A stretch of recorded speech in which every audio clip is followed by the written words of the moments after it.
Seguimos na mañá de Radio Culleredo, imos falar en clave social, en clave de saúde, en clave sanitaria. Esta fin de semana se vai celebrar un acto respecto dun día que é o Día Nacional da Persoa Doadora, do doante, que non é esta fin de semana, que é o mércores que ven, pero precisamente para aproveitar que a fin de semana máis xente pode acudir na comarca, na Coruña, se vai celebrar un acto que organiza neste caso pois a Asociación en Galega de Persoas Transplantadas, a Asociación Galega de Transplantes, en concreto que é Airiños, e que preside, por certo, Abelardo Sánchez, co que imos falar. Presidente, que tal? Moi bons días.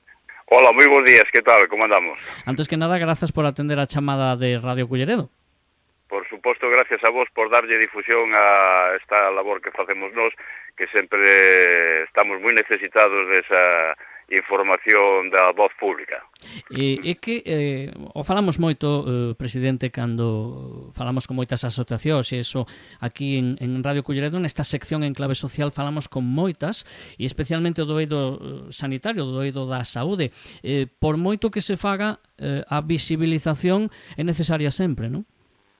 É necesaria sempre porque, bueno, pues non son temas moi atractivos para a sociedade en general, salvo cando a un lle toca de cerca os problemas que nos representamos, non? En ese momento é cando máis visibilidade se dá, pero bueno, precisamente para que as cousas vayan mellorando, para que a xente este máis sensibilizadas hacia as cousas que nos facemos e que nos representamos, pois evidentemente os medios de difusión, grandes, pequenos, medianos, ou que se faga falta, son moi necesarios para darnos voz, para chegar a xente que nos por nós solos non somos capaces de chegar, así que vos agradezco novamente a vosa iniciativa. Precisamente o que buscábamos é un poquinho lembrar o traballo que fai a Asociación Airiños, que é a Asociación Galega de Transplantes. Cantos anos levan traballando, presidente? Pois nós estamos como asociación dende o ano 95, o sea que xa levamos uns cantos anos. Bueno, somos asociados, persoas trasplantadas e outros colaboradores que teñen a ben asociarse con nós, que, bueno, intentamos defender os intereses das persoas trasplantadas e fomentar a doazón de órganos, que é o noso papel principal de actuación dentro da sociedade, ¿no? Que cada vez pois a xente coñeza máis os beneficios do trasplante que cada persona pode necesitar, a necesidade de ser doante cando un xa non lle fai falta, non? É un pouco en xeral a nosa función. Precisamente a semana que ven, como me decía Abelardo pois antes de comezar a entrevista, o primeiro mércores de cada mes de xunio se celebra o Día Nacional das Persoas Doadoras, do doante, e neste caso vostedes pois organizan este sábado para aproveitar que é sábado que pode ir máis xente, un acto moi especial na Coruña, non? Sí, nos, bueno, un pouco para representar, para darlle as grazas a todas as persoas doantes.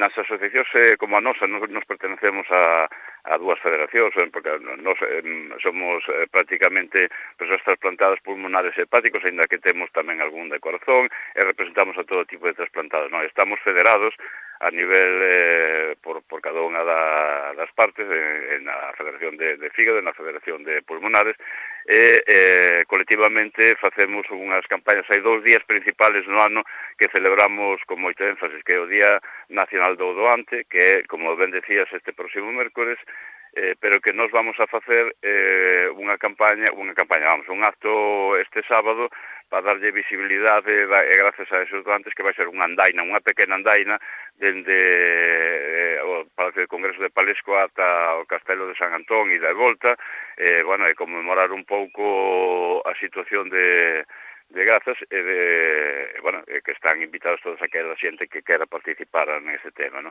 E despois outro día que tamén é moi significativo, que decía antes, é o Día Nacional do Trasplante. Esta era do doante e outra do trasplante. En ese o que facemos é dar gracias a todos os equipos que forman parte de trasplante, como son os médicos, os conductores de ambulancias, os pilotos de avión, os celadores, bueno, toda a xente que intervén nun proceso de trasplantes, que sin eles tampouco sería fácil, sería posible realizarlo, non? Sempre digo nas charlas que para un só trasplante se poñen en marcha máis de 100 persoas en todo o territorio nacional, porque estamos falando da Organización Nacional de Trasplante, da Organización Autonómica, Hospitalaria, ciruján, celadores, anestesistas, enfermeiros, etcétera, etcétera, ¿no? Pilotos de avión. Entón é un día moi importante tamén para celebrar, para darles gracias a esa xente. Entón, bueno, pues este sábado pues facemos un deles, intentaremos chamar a atención a poboación, a sociedade que por ali este, que se mentalice todavía máis, véndonos a nós a esa necesidade de ser doante cando a un xa non lle fai falta no momento da morte, desgraciadamente, non?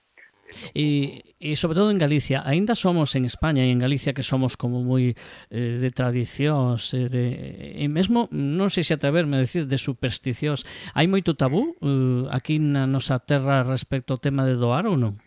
Hai bastante e, por sorte, vamos cambiando un pouco esa mentalización. Por darche unhos datos indicativos, bueno, antes de decirche que nos traballamos, a nosa función, traballamos baixo 3 pilares fundamentales, ¿no? Ese o enfoque da nosa asociación. Un primer pilar que é traballar e axudar a todas aquelas personas que están en lista de espera para trasplante, os seus familiares, porque, bueno, cando a un lle plantexen o tema do trasplante, pois é un mar de dúbidas, non? Pois aí estamos nós para axudarlle en todo o que faga falta, os trámites e tal. Un segundo pilar que é a colaboración con todos os estamentos sanitarios e administrativos para, bueno, apoiar as causas e intentar favorecer e mellorar, e o pilar fundamental, que é o que facemos en todas as nosas actividades, é o fomento da doazón de órganos, non? E por que o pilar fundamental? Porque, bueno, sabemos que temos os mellores profesionales, os mellores hospitales do mundo, porque somos número 1 do mundo en tema de doazón e trasplantes desde fai moitos anos, e somos un exemplo a imitar en outros países. Sabemos que tenemos o mellor, que esa parte está suficiente coberta, pero claro, para recibir un trasplante falta o principal, o doante, ¿no? A persona xeralmente fallecida e que doa os seus órganos os seus familiares para ser trasplantado e que podan salvar vidas, como é a miña, que levo xa recén cumpridos 22 anos trasplantado cando me daban 15 días de vida naquel momento do 2003, ¿no?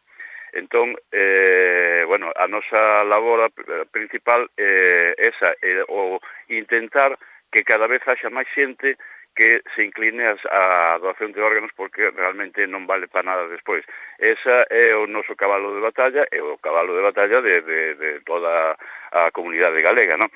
Por darche algún dato, nos, históricamente, pois éramos unha comunidade con bastante negativo familiar de doazón con respecto a outras comunidades propias de España, ¿no?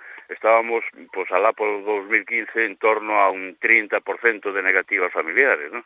Eso é moita xente que deixe de salvar, porque se temos en conta que só unha persona cos seus distintos órganos pode salvar hasta 7 vidas, pois con 2 pulmóns, 2 rins, o fígado, o corazón, páncreas, etcétera, pois estamos deixando de salvar a moita xente.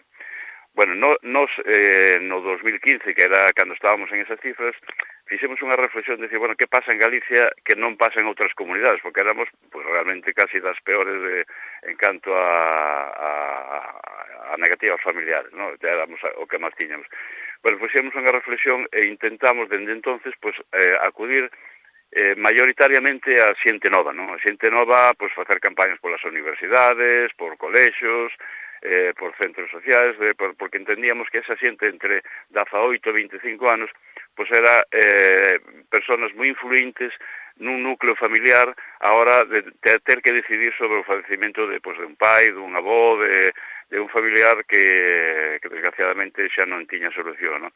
Bueno, evidentemente non só por a nosa acción que emprendemos en ese momento, pero tamén pola propia administración, por suposto, e por outras asociacións que tamén se dedican ao mesmo, pero a realidade é que desde esa data que empezamos esas campañas masivas, hemos conseguido reducir ese 30% a estar incluso por debaixo da media nacional con un 13% antes da pandemia, despois sube un pouco, tal. Eso para nós é un orgullo de asociación poder conseguir que esas tasas de negativa que estamos xa pues, na media e incluso mellor que na media do territorio nacional español con unhas tasas de negativas moi diferentes ás que había en torno. Pero bueno, non podemos darnos palos de vitoria porque temos que seguir traballando, ten que, oxalá fora cero a negativa familiar e moitas máis vidas poden salvar porque calquer persona pode ter esa necesidade. Esa é un pouco a cuestión do que pois este sábado tamén vamos a reivindicar, non?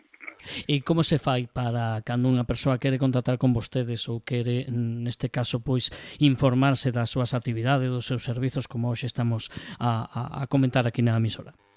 Pois mira, poden chamarnos por teléfono na nosa página web que é airinos.org, pois ten a información ao respecto, aínda que está pouco actualizada, pero os datos principais están aí, porque, bueno, hoxe xa se traballa moito máis outras redes sociais. Bueno, nos temos a nosa sede no hospital do Chuac, ahora mismo temos a oficina en Expo Coruña, porque polas obras de hotel de paciente, pues desplazáronos para ali, pero, bueno, na mesma página web, ou escribíndonos a asociación airinos@gmail.com, poden contactar con nós e facilitaríamos o boletín para facerse doantes, ou mismo na página do Sergas, na página de Oficina de Coordinación de Trasplantes, tamén se pode facer directamente. E logo, pois, en calquer sitio onde nós estemos facendo campaña, repartimos folletos para que a xente se pode facer doante de órganos e informarlles, que o principal é informarlles sobre a situación. É algo que solicitar o carné de doantes non lle compromete a nada, porque é un manifesto de voluntad. O feito de ter o carné de doador non supón que no momento de ofrecimento se lle vaya a sacar os órganos, sempre se vai consultar coa familia, salvo que alguén pois quera que sí ou sí, pois quere que a súa decisión vaya para diante, digan o que diga a familia, que en ese caso pode facer un testamento vital en calquer notario ou acudir a calquer hospital público, atención ao paciente, en el que pode firmar o documento que lle chaman de instruccións previas, donde aí dice que quere ser doante, incluso pues, de doar o corpo a ciencia, ou incluso que sea desconectado en situación terminal. No, eso tamén o pode facer calquer persona ao marxen de ter o carné de doante, que, como digo, non compromete a nada, ni sequera ao final, non? Esa é un pouco a situación. Bueno, hoxe que fixemos o primeiro contacto con Abelardo Sánchez, co presidente de Airiños, pois acaba de tocar uns temas que me parece que merecen abordalos outro día con algo máis de tranquilidade e que a xente poda escoitar todas esas opcións, porque está moi ben o tema de que a familia teña a súa voz, pero como decíamos, se unha persoa quere doar, como decía Abelardo, sí ou sí, pois ese tema do testamento vital, que non é a primeira vez que falamos del en Radio Culleredo, pois me parece que merece, Abelardo, que se fale outro día, así que emplazolle para cando vostede quera máis adiante, retomamos o tema, retomamos tamén a actualidade da asociación, estamos en contacto para darlles a máxima difusión, se lles parece. Pola miña parte, encantado, porque tendríamos moito que falar para que a xente pues, teña claro o tema e a vosa disposición para cando querades. Pois Abelardo Sánchez, presidente de Airiños, Asociación Galega de Trasplantados, moitas grazas e moito éxito nesa convocatoria desta fin de semana na Coruña. Grazas. Grazas a vos.